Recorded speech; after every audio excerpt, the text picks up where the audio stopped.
탐담하기 전에 앞에 리뷰 잠깐 보면은 우리 통합과학에 썼던 내용이니까 그냥 한 번만 보자. 일단 기억 다 나야 돼.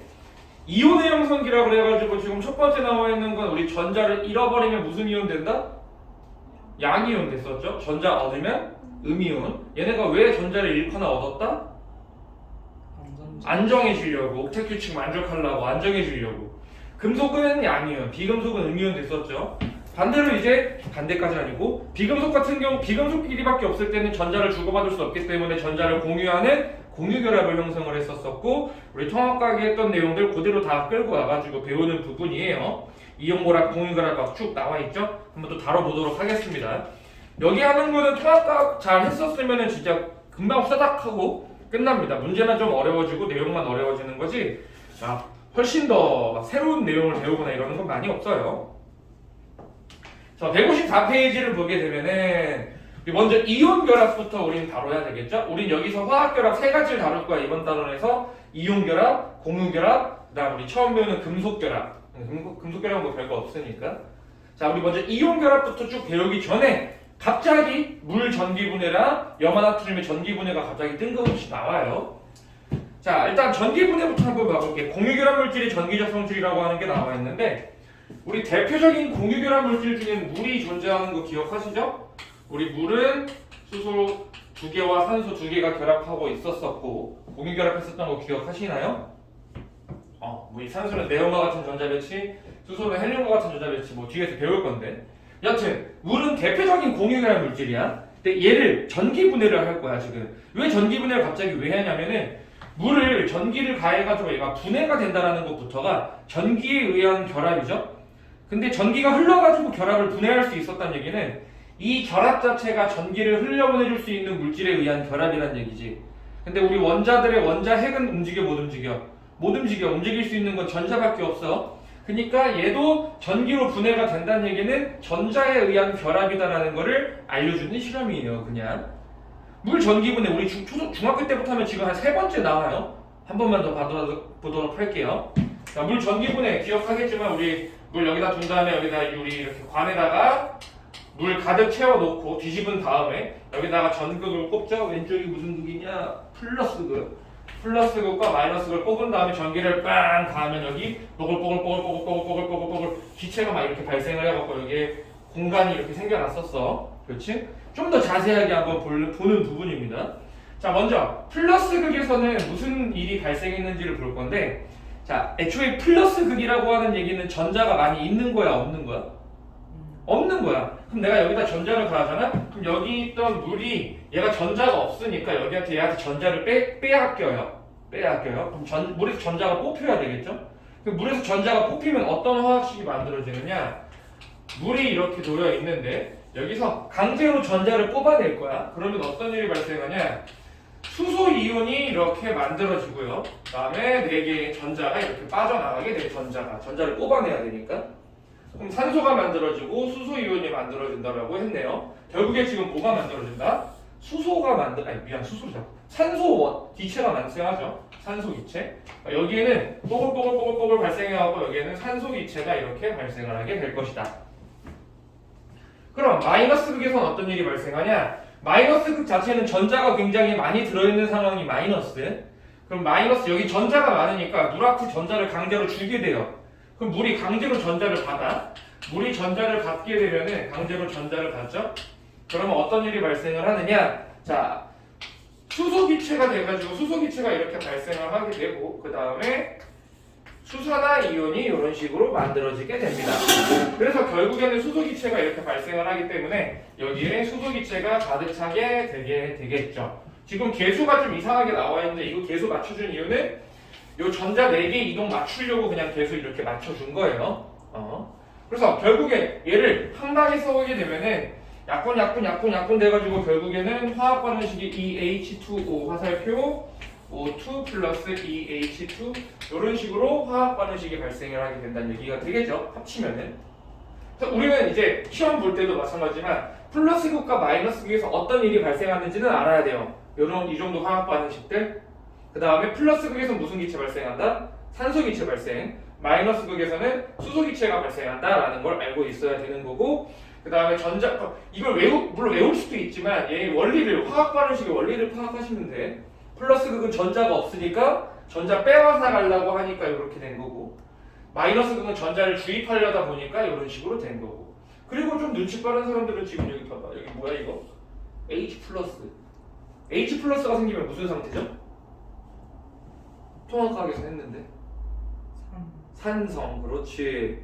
OH 마이너스가 생기면 염기성. 실제로 여기 조금 더 산성이 되고 여기 조금 염기성으로 변해요, 순간적으로. 물론 얘가 다시 여기서 이온이 만나갖고 섞이면 다시 뭐가 돼? 물이 되겠죠. 개수도 보면은 얘랑 만나면 당연히 그냥 물로 그냥 사라지고 버리긴 합니다. 이렇게 부분적으로는 산성 염기성이 되긴 한다. 중요한 건 아니고. 아무튼 산소랑 수소. 그리고 내가 지금 그림도 일부러 이렇게 그렸는데 보면 전자가 4개 이동할 때 산소 O2가 발생할 때 얘는 EH2가 발생을 하죠. 수소 기체가 산소 기체보다 몇 배 더 많이 발생한다? 2배 더 많이 발생할 거야. 몰수 차이가 2배만큼 나겠지? 그러니까 부피 차이도 몇 배? 2배 차이가 이렇게 난 거죠. 애초에 화학 반응식 자체가 분해시키면 산소랑 수소가 1대2의 비율로 부피비로 반응할 테니까. 오케이? 요 정도까지. 무슨 극에서 누가 나오고 부피는 누가 더 크고 이런 것까지 알아야 되고, 이거 한 이유는 뭐다? 이 공유결합 자체가 결국 누가 관여한다? 전자가 관여하는 결합이었다라는 걸 그냥 알려주는 간단한 실험. 시작해 볼게요. 물론 거기 탐구장창 바로 보면은 1번 보면은 여기 중류수 안에 물 안에다가 어느 정도 이온은 섞어야 됩니다. 전기가 통해야 되니까. 밑에 2번의 각 극에서의 반응 보면은 플러스 극과 마이너스 극 밑에 화학 반응식 나와 있는 거 묶어두고 밑줄 쳐줍시다. 플러스 극에서는 어떤 일이 발생하고, 그 다음에 산소 기체 동그라미 쳐두시고, 마이너스 극에서는 수소 기체가 발생한다라는 점. 그다음 전체 반응 보면 이렇게 나와 있고 옆에 파란색으로 써 있죠. 분자의 개수비가 1대2이기 때문에 부피비도 1대2로 반응한다라는 점. 1대2이기 때문에 부피비도 1대2로 반응한다. 오케이. 그리고 결론 낼 거 밑에 이번에 공유결합과 전자 나와 있는 화살표만 그냥 체크해 볼게요. 그러니까 지금 물이 전기 분해가 가능한 얘기는 물이 공유결합 물질인데 공유결합은 전자로 결합되어 있다. 그래서 성분호 사이의 공유결합에는 전자가 관여한다라는 것을 그냥 알려주는 실험이다. 이온 결합 물질인 대표적인 염화 나트륨을 전기 분해 한번 시킬 거야. 자, 근데 고체 염화 나트륨은 전류가 흘러 안 흘러? 우리 고체 이온 결합 물질 전류 흘렀어 안 흘렀어? 안 흘러요. 전기 안 흘러요. 전류가 흐른다는 얘기는 전하가 움직일 수 있어야 돼. 고체는 얘네들이 딱딱 결합되어 있으니까 못 움직이니까 전류 안 흘렀죠. 고체는 전기 분해 못 해요. 그래서 우리는 얘를 액체 상태의 염화나트륨을 전기 분해시킬 겁니다. 용융액이라는 표현으로 쓰고요.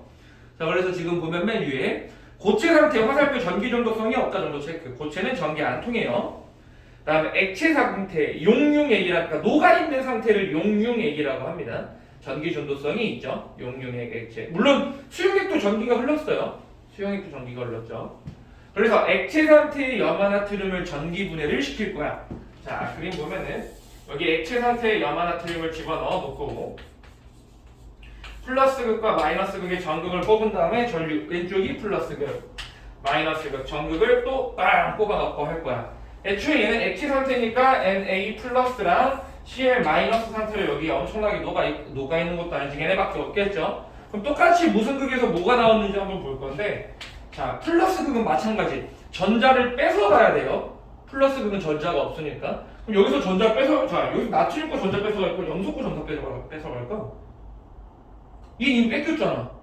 얘는 이미 하나 받은 상황이고 강제로 얘 걸 뺏어가 버려요. 그래서 마이너스 극을 보게 되면은 먼저 염화 이온이 강제로 전자를 뺏어가요. 그러다 보니까 Cl2라고 하는 염소 기체가 발생해 버리게 되겠죠. 그렇지? 그러니까 플러스 극에서는 여기서는 뽀글뽀글 기체가 막 이렇게 발생을 할 거예요. 이 기체가 의미하는 건 뭘까? 염소 기체가 되겠죠. 그리고 통합과학에 했던 건데 기억날까? 염소는 할로젠이지? 할로젠은 색깔이 있었는데 특유의 색깔. 플로린 노란색 막 이러면서 노란색 또는 초록색 이런 표현을 쓰는데 여기 책에서는 황록색이라는 표현을 썼어요. 황록색. 노리스름한 초록색이죠. 그러니까 황록색 기체가 발생한다. 그리고 염소 기체가 소독약 냄새라고 얘기를 했었죠. 그래서 지금 책에서는 자극적인 냄새가 나는 황록색 기체가 발생한다라고 했는데 그냥 염소 기체라는 얘기예요. 염소 기체. 극에서. 자, 그럼 마이너스 극에서는 어떤 일이 발생을 하게 되느냐? 마이너스 극은 전자가 많으니까 강제로 전자를 줘야 되는데 여기서 전자를 받을 수 있는 애는 나트륨밖에 없을 거야. 이미 전자를 잃은 상황이었으니까. 그래서 나트륨 보면은 나트륨이 Na 플러스가 강제로 전자 두 개를 이렇게 받아가지고 이제 그냥 금속 나트륨이 이렇게 만들어지겠죠. 솔리드 상태로. 그렇지? 그럼 이 마이너스 극에서는 여기서는 뭐가 일어날까? 금속이 막 이렇게 석출될 거야. 금속이 바바바바바바 석출될 거예요. 은백색 광택에서 있는 나트륨이 석출되겠죠? 여기 이제 나트륨 솔리드가 그냥 석출돼서 이렇게 나오게 될 것이다. 그래서 물론 얘도 화학 반응식을 한 방에 써본다면은 NaCl이 금속 나트륨과 솔리드, 그 다음에 염소 기체니까 가스 상태로 이렇게 발생을 하게 될 것이다. 기체. 오케이? 요 화학 반응식이죠. 여기서 하고 싶은 얘기는 뭐냐? 이온 결합 물질도 전기로 분해를 시킬 수 있다라는 것부터가 이온 결합 자체가 전자가 관여함을 알 수 있다라고 하는 걸 알는 실험입니다. 자, 얘도 바로 탐구자를 통해서 바로 보면은 밑에 각 극에서의 반응에서 또 플러스 마이너스 극거 체크해 둘게요. 플러스 극에서는 염소 기체 발생, 황록색 기체였습니다. 자극적인 냄새가 나는. 마이너스 극에서는 전자를 금속이 강제로 받아가지고 이제 금속 나트륨이 만들어지니까 은백색 광택이 있는 나트륨이 만들어지겠죠. 그래서 전체 반응은 이렇게 될 거고 각 극에서 뭐가 나오는지 꼭 아셔야 돼요. 맨 마지막 또 밑에 3번에 이온 결합과 전자 나와 있는데 화살표 이온 결합도 그냥 전자가 관여하는 결합이다를 알 수 있는 실험이라고. 오른쪽에 암기해 나와 있죠. 묶어두고 얘만 요건 꼭 알아야 되죠. 요거 아셔라는 얘기야. 물 전기분해 염화나트륨 용융액의 전기분해에서 플러스 극과 마이너스 극에서 누가 나오는지 혹시나 이것도 해가지고 만약에 여기서 만들어지는데 나트륨과 염소기체가 만들어지는데 나트륨과 염소기체의 부피비가 2대1의 부피비로 발생한다 이러면 돼요 안 돼요? 왜 안 돼요? 솔리드니까 그치 이런 거 납치당하지 말라고. 물 전기분해는 부피비가 1대2, 2대1이 나올 수밖에 없어. 둘 다 기체니까. 솔리드니까 이런 거 얘기하면 안 돼. 하지만 몰비는 얘기할 수 있죠. 여기서 얘가 2몰 반응하면 얘는 1몰 나오겠죠. 그 정도는 알 수 있고. 뭘 다 까먹은 거 아니지? 알죠? 그래서 오른쪽 암기 결국에 그냥 저것만 알고 있으면 돼요. 암기에 있는 내용. 모의고사에서는 요 정도. 내신에서는 각각의 막 물어보고 할 수도 있고요. 오케이. 자, 다음 페이지 보면 이제 옥텟 규칙을 한번 다룰 겁니다. 우리 주기율표, 주기율표는 다 외웠죠? 당연히. 주기율표 이렇게 나와 있고, 우리 1쪽 애들은 원자과 전자 하나, 둘, 셋, 넷, 다여, 7인 거 다 알고 있을 거고, 우리 18쪽 애들을 끊어먹고 18쪽은 무슨 애들이라고 그랬었죠? 비활성 기체라고 얘기를 했었죠. 왜 비활성 기체라고 했었지? 화학 반응을 한다 안 한다? 안 한다. 화학 반응을 하지 않기 때문에 비활성 기체라고 얘기를 했다. 이름부터. 왜 화학 반응을 안 한다? 얘네들은 전자 껍질이 꽉 차 있기 때문에 매우 안정해가지고 화학 결합을 안 한다라고 얘기를 했었죠. 아무튼.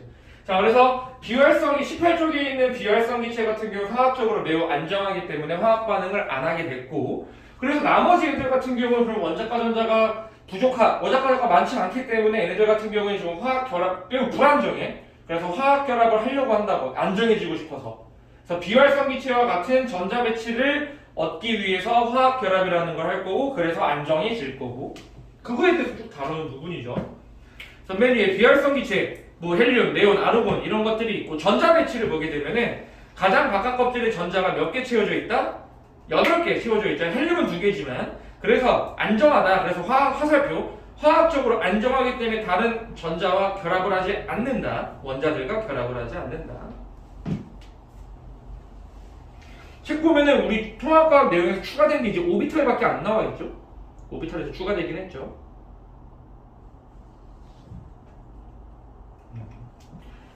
그래서 원자과 전자가 지금 여기 있는 애들 1부터 17쪽, 그러니까 1부터 7개 있는 애들 같은 경우 불안전하기 때문에 얘는 비활성 기체와 같은 전자 배치를 얻어서 안정해지고 싶어서 화학 결합이라는 걸 할 거야. 그래서 우리는 그거에 대해서 쭉 배울 거고, 그리고 원자과 전자 1쪽부터 17쪽에 있는 애들은 비활성 기체와 같은 전자 배치를 가지려고 안정해지려고 하는 경향, 우린 그거를 바로 밑에 옥텟 규칙이라는 표현을 또 쓰기 시작할 거다 라는 거 나왔죠? 옥텟 규칙. 옥타가 의미하는 게 뭐라? 8, 8개를 의미한다 그랬지? 그러니까 옥텟 규칙은 8전자 규칙으로 원자들이 전자를 8개 채워서 안정해지려고 하는 경향, 이러한 규칙을 옥텟 규칙이라고 얘기를 합니다. 물론 예외도 있죠. 지금 여기 주기율표에서 예외는 누구? 수소와 헬륨. 얘는 원자과 전자가 1, 2, 그러니까 얘는 가장 바깥 껍질에 전자가 2개밖에 없어야 되는 거니까 옥텟 규칙이라고 하면 안 돼요. 수소나 헬륨 같은 경우에.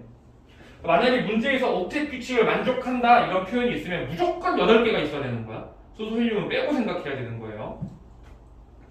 자, 그래서 이번에 옥텟 규칙 보면은 18쪽 이후의 원자들이 전자를 잃거나 얻거나 공유하거나 해서 비활성 기체와 같이 바깥 껍질에 전자 8밑줄, 전자 8개를 채워 안정해지려는 경향. 수소 제외까지도 체크해주세요.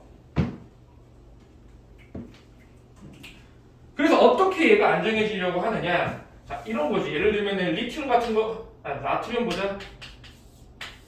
자, 요거 나트륨이죠, 지금. 나트륨. 이렇게 나트륨, 소디움. 자, 나트륨은 지금 원자과 전자가 하나야. 안정하다, 불안정하다? 매우 불안정한 편이다. 그치? 그럼 얘는 안정해지려는 방법은 2가지가 존재를 하죠. 어떻게 하면 돼? 전자를 7개를 가져와가지고 꽉 채우거나 아니면은 1개를 버리던가. 당연히 얘는 뭐가 더 편할까? 버리는 게 편하겠죠. 왜? 이온 에너지도 작잖아, 얘는. 그래서 버리는 게 편해요. 그럼 전자를 하나 버려버립니다, 이렇게. 그럼 얘가 전자가 밖으로 빠져나가고 얘는 전체적으로 무슨 상태가 된다? 플러스 상태가 돼. 요게 이온 상태가 되겠죠. 그래서 이온이 되는 이유는 안정해지려고 이온이 되는 거였었다 라는 거지. 그럼 요건 나트륨이었어? 만약에 마그네슘이었어봐? 마그네슘이었으면은 바깥 껍질에 전자가 2개가 이렇게 놓여 있었을 거고 얘도 불안정해. 그럼 얘는 안정해지려면 전자를 6개 가져오거나 2개를 버려야 되는데 당연히 2개 버리는 게 편하겠죠? 그럼 전자를 2개 버려. 그럼 얘가 전자를 2개 버리면은 전자가 2개가 빠져나갔고 전체적으로 무슨 상태? 몇 플러스? 2 플러스가 된다라는 걸 알 수가 있겠죠. 그치? 그래서 우리 1쪽에 있는 리튬, 나트륨, 칼륨 같은 경우에 원자과 전자가 다 하나밖에 없으니까 이온이 되기 위해서는 전자를 다 하나밖에 안 버리게 되겠죠? 그럼 전자 하나 버리면 얘는 다 몇 플러스가 된다? 1 플러스의 이온이 될 겁니다. 그리고 또 이 마그네슘 같은 경우는 전자를 버림으로써 지금 누구와 같은 전자 배치를 갖게 되었다? 네온과 같은 전자 배치를 갖게 되었다라는 걸 알 수 있겠죠. 알겠어? 그거죠. 바로바로 판단할 줄 알아야 돼.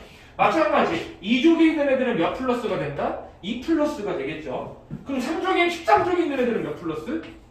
3 플러스. 알루미늄 같은 경우에 이온화가 되면 전자 3개 잃어버려가지고 3 플러스가 돼야 된다는 얘기지. 오케이? 요게 양이온들. 그래서 양이온들은 주기율표의 왼쪽에 있는 원자과 전자가 하나, 둘, 3개 있는 애들만 가능하기 때문에, 그리고 주기율표 왼쪽에 있는 애들은 어떤 원소였다고? 대부분 금속 원소였으니까 금속 원소는 양이온이 되기 쉽다라는 걸 알 수 있었죠. 또 금속 원소는 이온 에너지도 작았으니까. 오케이. 자, 그러면 이번에는 비금속, 플로린 한번 보자면은 플로린은 9번, 5, 6, 7개. 지금 얘는 플로린 굉장히 불안정한 상황. 그럼 얘는 불안정하니까 안정해지려고 어떻게 해야 돼? 전자를 7개를 버리던가 하나를 갖고 오던가 해야 돼. 근데 얘는 앞에서 배웠지만 우리 이온 에너지가 굉장히 크죠? 전자를 떼어내기가 어려워, 버리기가 어려워. 그래서 그냥 전자를 하나 갖고 올 겁니다. 전자를 갖고 오는 게 편하겠죠? 그럼 얘는 결국에 전자를 하나 갖고 오게 됨으로써 마이너스 전하를 띠게 되는 플로린 F 마이너스 이온이 됐을 거고, 얘는 누구와 같은 전자 배치? 네온과 같은 전자 배치를 갖게 되면서 안정해지게 되었죠. 그러다 보니까 자 17쪽에 있는 얘네들 같은 경우에 할로젠이죠? 다 전자를 몇 개 가져와야 돼? 1개 가져와야 되니까 다 몇 마이너스? 1 마이너스 1가 이온이 될 거고, 그러면 여기 산소나 황 같은 16쪽에 있는 애들은 전자가 2개 부족하니까 전자 2개 끌고 와서 몇 마이너스? 2 마이너스. 얘는 3 마이너스 상태의 이온들이 만들어질 거기 때문에 당연히 주기율표를 알아야 되겠죠. 물론 14족 같은 경우는 전자가 4개 있기 때문에 4개를 갖고 오거나 4개를 버리는 거 둘 다 애매하기 때문에 이온을 잘 형성하지 않아요. 그냥 다른 결합을 해버리죠. 공유 결합을. 이런 식으로 이온이 되는 이유가 전자를 주거나 받아서 비활성기체와 같은 전자 배치를 갖기 위해 안정해지려고 했었다. 그럼 막 이런 좀 더 이제 바로바로 자, 염소는 전자 하나 얻죠? 그럼 누구랑 같은 전자 배치? 아르곤과 같은 전자 배치. 칼륨은 전자 하나 버리면 누구? 아르곤과 같은 전자 배치. 이런 것들이 일어날 거야. 그렇죠? 근데 이거 왼쪽에 지금 책 보면 왼쪽 아래 암기해라고 하는 게 나와 있는데 이걸 외워야 돼요? 그냥 주기율표에 뭐 질소부터 알루미늄 정도까지 이온화되면 다 네온과 같은 전자 배치. 그럼 뭐 한도토는 전부 다 아름과 같은 전자 배치, 리튬 같은 애는 헬륨과 같은 전자 배치. 원리를 이해하고 있으면 저거 외울 필요가 전혀 없어요. 아, 저거 암기하지 맙시다. 기본이에요, 기본. 당연한 거, 당연한 거. 당연한 거. 물론 이렇게 전자를 주고받아갖고 꽉 채워가지고 옥텟 규칙을 만족하는 경우도 존재를 하지만 우리 배웠으니까 비금속 같은 경우에는 전자를 주고받지 않고 서로 공유해가지고 하는 결합도 존재했었죠. 공유결합이라는 것도. 그래서 그것도 우린 또 다를 거다. 그래서 밑에 그 2, 3주기 원소의 원자 전자 배치 옥텟 규칙 그림 나와 있는 거 보면은 왼쪽 지금 주기율표의 왼쪽에 있는 리튬부터 알루미늄까지 밑에 보면은 1족은 전자 1개, 2족은 2개, 13족은 3개를 잃어 양이온 전자 배치 나와 있죠. 맨 마지막 줄만 밑에 쳐두자. 잃어서 안정한 전자 배치. 이거 안 써도 알죠? 이거 뭐 모르겠으면 써보고 1 플러스 2 플러스 3 플러스 된다는 거. 그 다음에 질소부터 묶여있는 거 보면은 15는 3개, 16은 2개, 17은 1개를 얻을 거야. 그래서 전자를 얻거나 다른 원자랑 공유한다고 얘기를 했죠. 밑줄. 전자를 얻어서 음이온이 되거나 공유해서 안정한 전자 배치를 이루게 될 거예요. 자, 밑에 양이온과 음이온도 이미 얘기를 다 했던 거지만 한 번 더 나왔네. 자, 양이온 같은 경우에는 금속 애들밖에 없겠죠, 거의. 금속 원자는 전자를 잃어 양이온 밑줄 쳐둘게요. 금속은 전자를 잃어 양이온. 그 다음에 음이온 쪽에서 비금속 밑줄 쳐주시고 전자를 얻어 음이온. 그리고 이온의 표시는 항상 이런 식으로 합니다. 이온을 이제 보호의 원자 모형으로 그릴 때는 괄호 쳐가지고 플러스 마이너스를 써놔가지고 얘가 누군지를 판단을 해야 되니까. 연습? 자, 얘 누구죠? 산소. 산소죠? 보고 바로 알면 되죠.